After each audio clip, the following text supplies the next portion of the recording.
Hey everybody, my name is Denise and I'm here at Nuttles in Salt Lake City. I want to teach you how to load fabric onto your quilt frame. So some of you may be watching this because you just got a brand new quilt frame. Some of you may be watching this because you've been quilting for a while and you just need a new way to load your backing and your batting and your quilt top onto your frame to achieve success. So I'm going to show you a really easy method that I have developed over learning from different people, and I'm going to show you on the Bernina frame. It may not necessarily be the frame that you own, but it will apply all pretty much the same. So this is my rail that my backing is going to go onto here. I've got my leader on. Your leader needs to be really smooth and straight. So when the leader is attached to the rail, it needs to be pretty straight. I don't worry too much if the lines on my leaders are exactly lined up to each other. Some leaders have a center point. I personally don't necessarily worry too much about the lines and the markings on the leaders. I just load right onto the leader. So you'll see what I mean in a second. So another thing that I do when I load my quilt is I don't base my loading process on this piece of fabric, my backing fabric being completely square, because if it's a 90-inch piece of fabric, it's really hard to make that piece of fabric square. So I'm gonna kind of throw that out the window. I'm assuming this piece of fabric isn't perfectly straight and even, and I think that happens pretty much every time. I think it's really impossible to make a big, large piece of fabric perfectly square. So the first thing that I'm gonna do is I've got my backing fabric face down on, draped over my backing leader, and I've got about the same amount of fabric draped over the backing as I do leader hanging down. So can you see that it's about even here? So I don't have like a lot of leader hanging down below my backing. They're about even, or the backing is hanging a little bit longer. The next thing that I'm gonna do is start in the middle, and I kind of just cup my hand over that backing leader. Can you see how the fabric is shifting a little bit? The reason it's shifting is because the grain of the fabric is not lined up evenly on the rail. So I'm gonna start again from here, and as I go, you see this has to kind of scoot over a little bit. So I'm gonna start in the middle, and can you see there's like no more shifting going on here? So the grain of that fabric I can trust is really straight and even with the leader, okay? Then I'm gonna work from the other half and do the exact same thing and smooth the fabric, and you can see it shifting a little bit.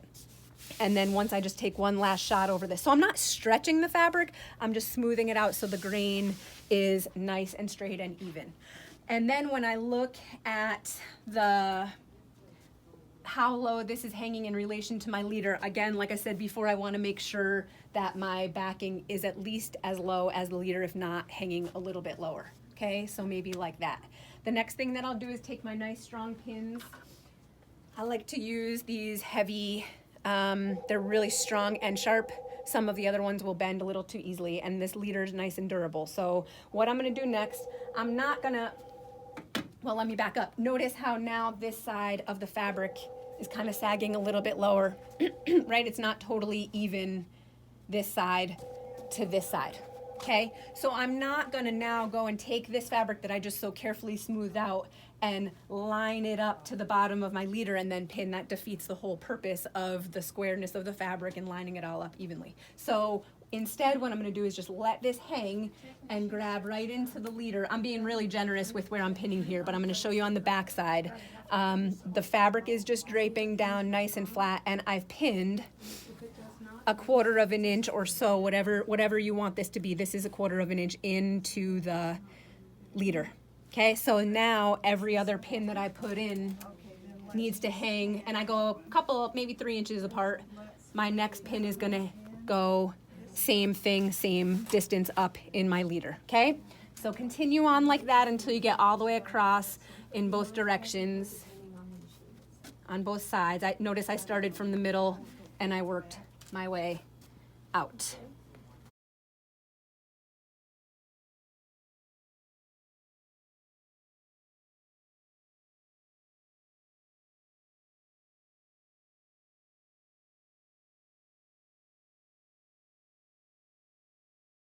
Okay, so I've pinned all the way across. You can really notice over here, I've got just a little bit of extra backing hanging over and on this side it's way longer, which just means the fabric wasn't cut perfectly straight, and that's what I knew that was going to happen. I knew that usually is what happens. So the next thing that we're going to do is roll the backing fabric all up on the rail.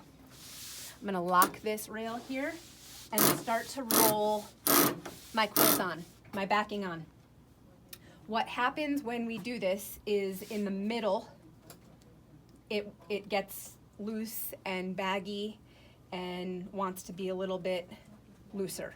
Whereas on the edges, it wants to be really tight. Just the way gravity pulls on the fabric, the edges start to be really, really tight. So if you've ever loaded a quilt or a backing, or you've quilted half your quilt and then you start to notice this big old sag on the sides of your quilt, which I'm sure you've experienced if you've done some long arm quilting, it's because this is getting rolled so much tighter, and therefore it's leaving more sag hanging later. So what I need you to do instead is kind of work the middle a little bit so it's nice and tight, and then the exact same process as we did. See how this is already kind of wanting to shift out and even out. So I'm not stretching the fabric, but I'm just smoothing it so that grain is remaining straight all the way across. And then I'm going to roll about 3 rotations and then get that middle to be tighter, and you're almost making the edges a little bit looser, so the tension on the edge to the middle should be the same.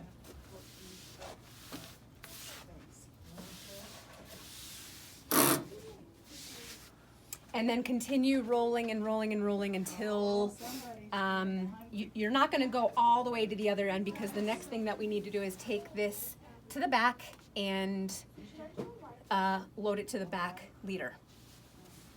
So I have rolled up the backing on the front side as far as I need to go, and then frames are going to vary a little bit here. Some frames, the rail that you're loading your backing onto will be this one. On some other frames, this one's just a tension bar, and we load the fabric onto this rail.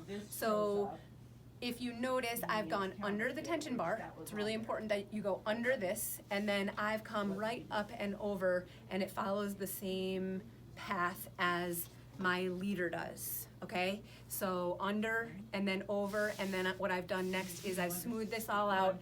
I've made this all nice and flat here, and then what you're gonna do is come to the back and pin. So I've smoothed over the back, I've smoothed this so the grain is lined up just like I had done before, and now what I want you to notice is I've got my leader, same as on the front side, the length of my backing and my leader are about the same, but look on this side, it's a little bit longer. And I'm totally fine with that. I'm totally fine with that. That's just some excess that was maybe a little bit uneven from when we cut. So I'm going to pin again into my leader. I can feel about 1/4 of an inch distance, but you can put these pins at whatever height you want. So in this particular leader, there's a seam about 1 inch up. If you want to use that as your guide and pin into that spot because you can feel it, that's fine. As long as all of your pins are consistently pinned at the same height in your leader. It doesn't matter about the height of the fabric. What matters is the height of the leader that you pin into. So I like to be about 1/4 of an inch up from the bottom of the leader because I can feel that pretty easily. But if you want to be in that seam, or if you want to be at a different distance, whatever it is that's comfortable for you, as long as they're consistent. So I'm not expecting you to go and like measure that 1/4 inch distance every time.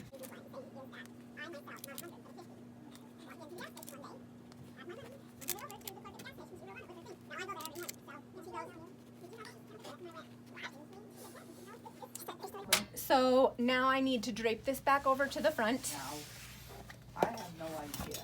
And probably roll it up just a little bit so that the front and the backing are even. We're going to go back to the front side of the frame and you'll see what I mean. And I took it in, So I draped over the leader from the back. I'm just going to roll this up until the quilt backing leader is about here. I don't want the backing to be rolled up because I need to use that backing. Unless you've got tons of excess, I like to utilize as much as I can of the backing and not run short.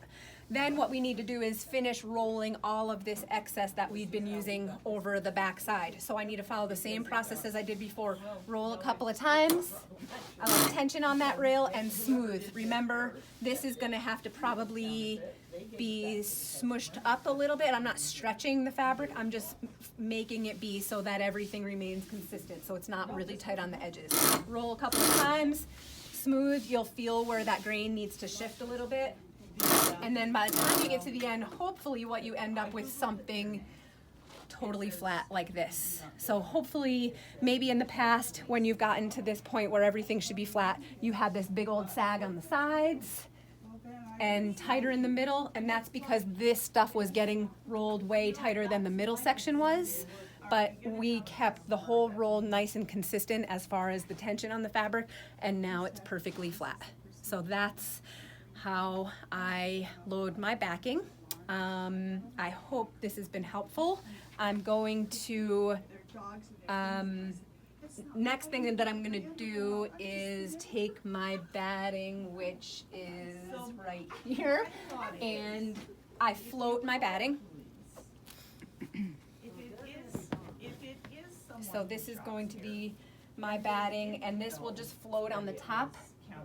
I have a whole separate video on how to keep this all square as you quilt, so make sure to check out that video too. But this process takes a little bit of time, in practice, I mean. So practice it, try it out. Remember that your backing is not square. I promise you, the backing, no matter how hard we try, look at how cute that is, the backing is not generally square, even if you're really careful about how you cut that. It's really easy for that to not be quite even. So we're basing the process that I just showed you on that backing piece not being totally square. And that's okay. Our quilt's gonna come out perfectly square. So this I just float on the top. Again, I have a separate video where I show you how to keep this all square as I go.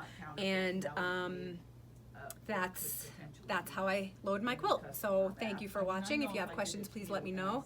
And I hope it helped.